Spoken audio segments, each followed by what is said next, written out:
My name is Emily. Welcome to my garden. It's the place where dreams are cultivated. I have a great show planned for you today. You know, flower shows pop up from February to June all across America. I had the privilege of hosting a workshop at the Attleboro Flower Show this year, thinking quite literally out of the bag, inspired by the pocket pouch, better known as the Al's bag. Join me now at the Attleboro Arts Museum for their 16th annual flower show. This year's theme, Garden America, Freedom of Expression. The idea here was to encourage landscapers and florists to use iconic American artwork as inspiration for their garden creations. This community-based flower show featured the Star-Spangled Diner. After-hours events included a salute to swing music and dance, as well as live music and dancing in the gallery with the Dixie Die Hards.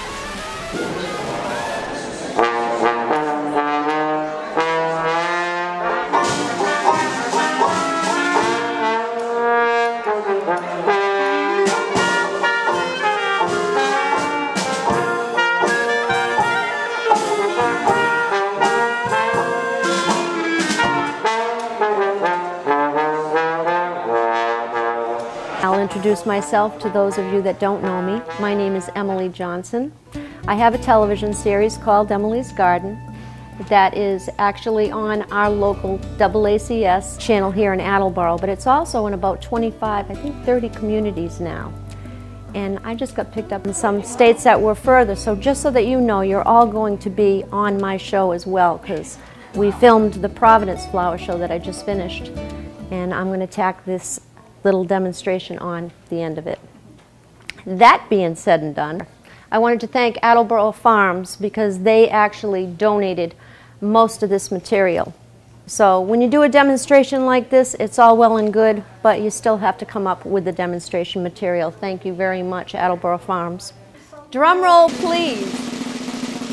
What I'm going to do is choose 3 people to come up. I have 3 pieces here. The good news is you get some plants to take home today at the flower show in Attleboro. I wanted to talk a little bit about the Attleboro Flower Show before we actually began. Sarah, I know you've been involved with this since day one. When this first started, I don't know if you did any of the math lately, but the Providence Flower Show is going into its 20th year next year. And I was at Silva Nursery at Farmers Village at the time when we did the first Providence Flower Show 19 years ago. And was approached by the Attleboro Flower Show team right after that. Unbelievable. So welcome to the Attleboro Arts Museum Flower Show. The theme of the flower show is Garden America, Freedom of Expression. So what I've done here is I've taken a practical look at something that was done quite a few years ago. Does anybody know what this is? Planter. It is a planter. It's a plastic planter. You see these. It must have been invented by a man named Al, because I'm not kidding about this. They're called Al's bags, which I love.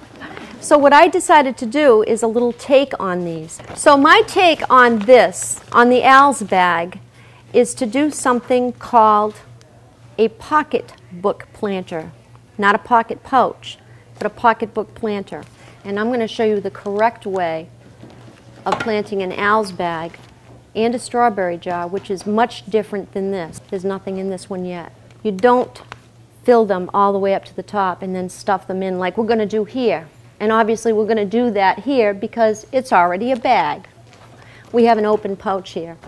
When you plant your strawberry jars, what you're going to actually do is put your soil in, go up to the first pocket, unlike the pocketbook planter, and then you'll take your plant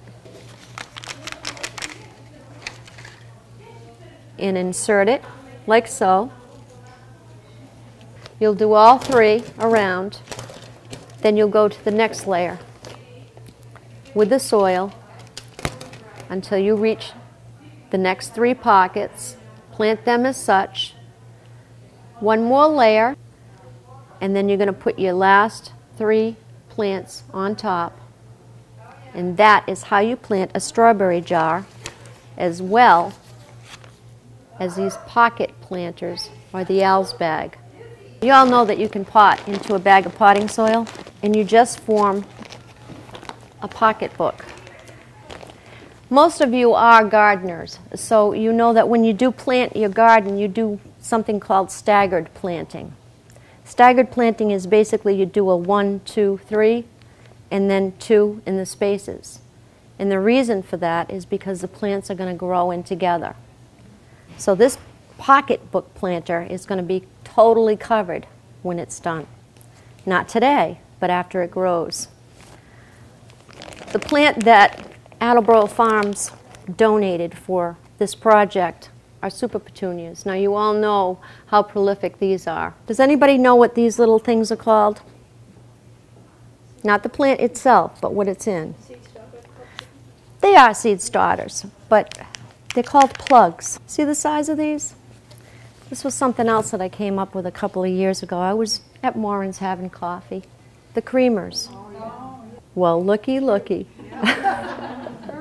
You're not going to throw these away because really and truly, I'm not going to force that in there, but you can see how you can start your seeds. A lot of people have these little coffee makers now. Maybe you want to go a size up. It even has a little hole in it ready for you. And I love this. Came home from work, wanted to cook chicken. I now have a little solarium for my plugs until they get going. Any kind of plastic pieces like this, you can start your plants in these little creamers and get ready for planting. And the reason I bring this up is because if we're going to be cutting holes in these bags, we don't want to be cutting huge holes in these bags. So the smaller the better. So basically I'm going to have her reverse and do the 2 on this side and 1 here. 3 is way enough for this little 4-pound bag of soil. And it will cover the whole thing. So I'm going to turn it around. You're going to do your stagger. And what I want to do is actually start with the bottom. You're going to just make your slit very simply like that. So now you have your cross. Okay. Very much like how the bag is made. It's all it is. Okay. And then you're going to take your plant and pop it in. Now for this, you can just let it lie because you can reshape it. Push it in there, just like so. And when you do reshape it, it's actually going to form around it. You see what I did from the bottom up? What could be simpler than that, seriously? And again, as you go, you're going to work this, and then you're going to make this go back this way. And we're going to put a little strap on it so it does look like a pocketbook. I think one that I did, I actually put buttons on it. It's all kinds of stuff that you could play with. So I'm going to have you all get busy with that. You can pass that around. I also have these little knives that I've set on the table, which might even help you. Yep, now go up a little bit higher. Yeah. Yep, because this is where it's going to be, right? Yeah. So you're going to go right about there. Okay. Now you're going to be using pansies. And this was another take. How are you doing, ladies? Good. Okay. I thought, how cute is that for a baby shower with little white pansies in it or a little bacopa? And all I did was fill little baggies up with soil about 2/3 of the way, and again form your little pouch. Creepin' Jenny I pulled outside this morning. That'd be fine for this. And it's abundant, right? You got that everywhere.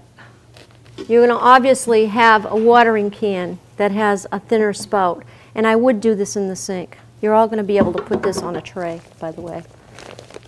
Whenever I water anything that is this fragile, I'll put the water in the watering can, but I hold the spout. Then I allow my finger to just drip it in. So you can actually get right in there.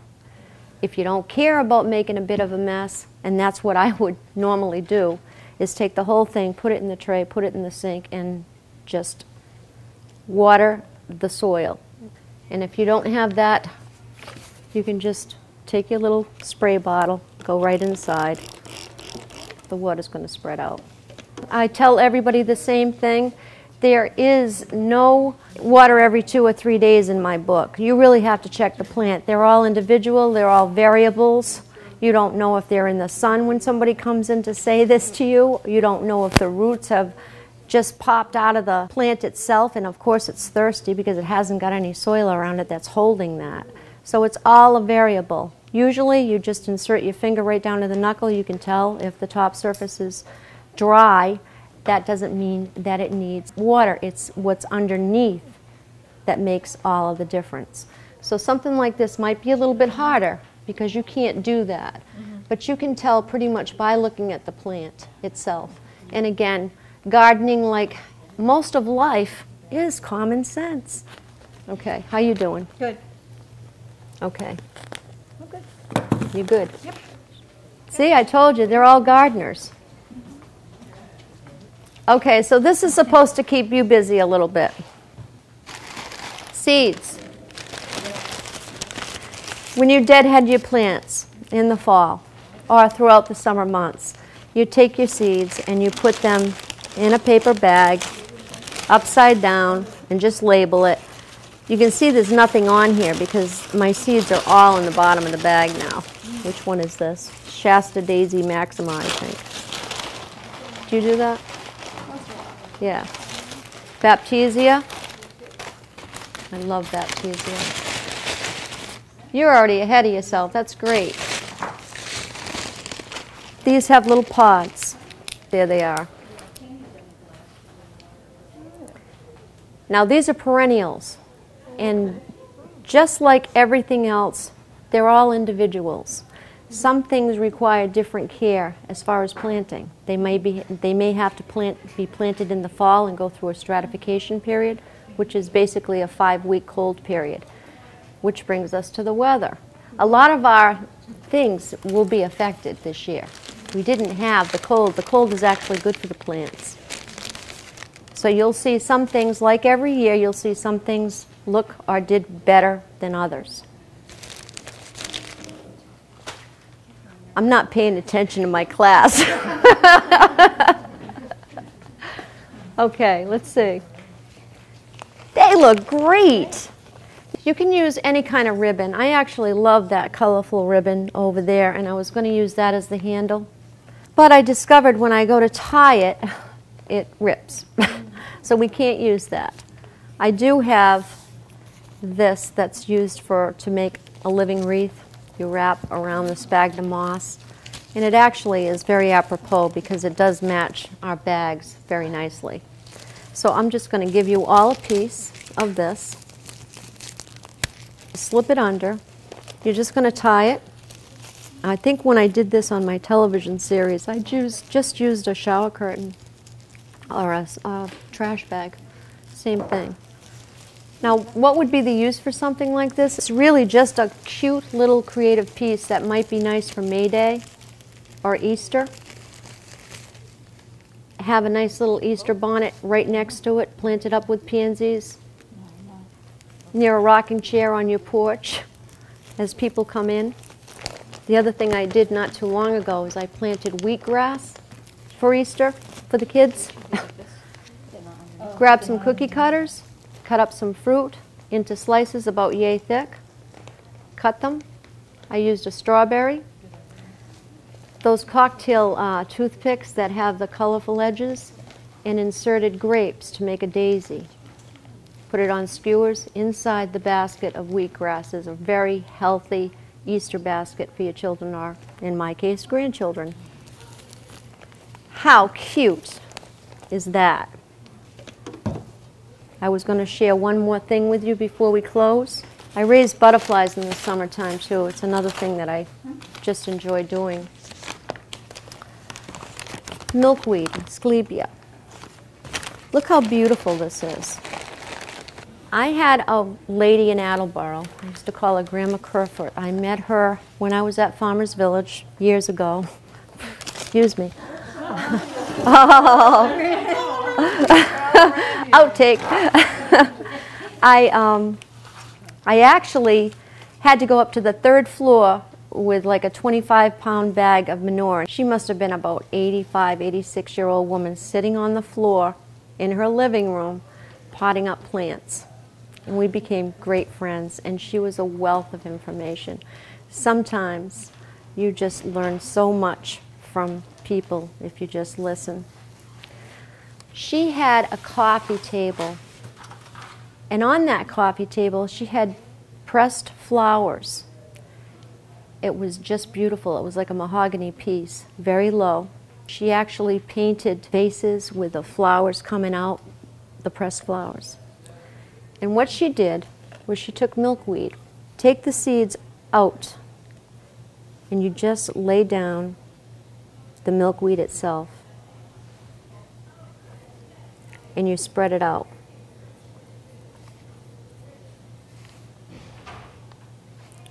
And I'm only going to do a portion because you can see it's flying away on me in here. And I'm going to show you what looks like silk paper. Oh my goodness. How beautiful is that? And the lovely. thicker you put it on, you take out that little polyp. Look at that.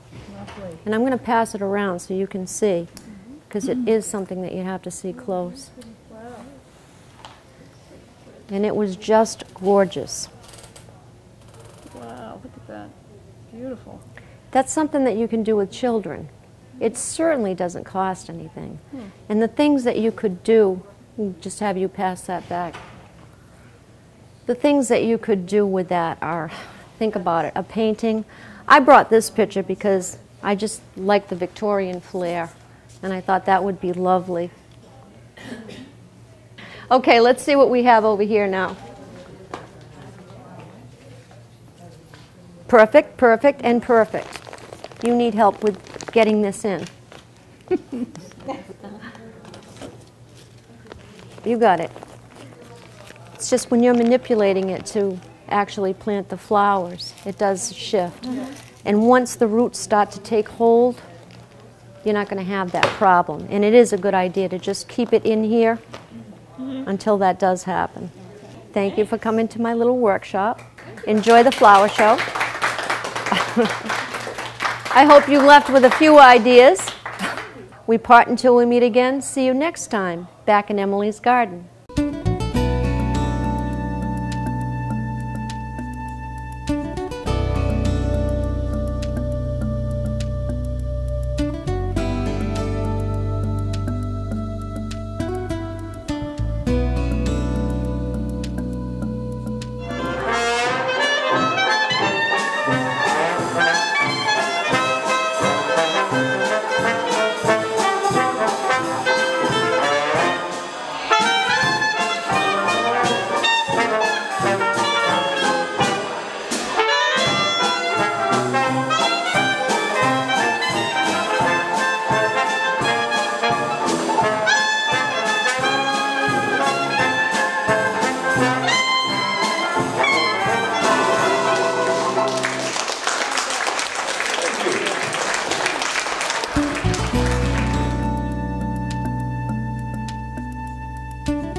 My name is Emily. Welcome to my garden. It's a place where dreams are cultivated. Join me at the little bit.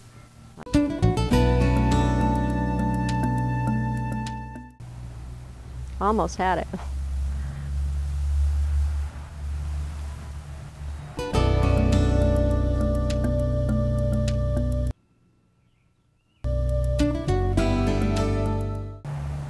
Flower shows pop up all across America from June. We're in June, see? It took me all this time to make one video.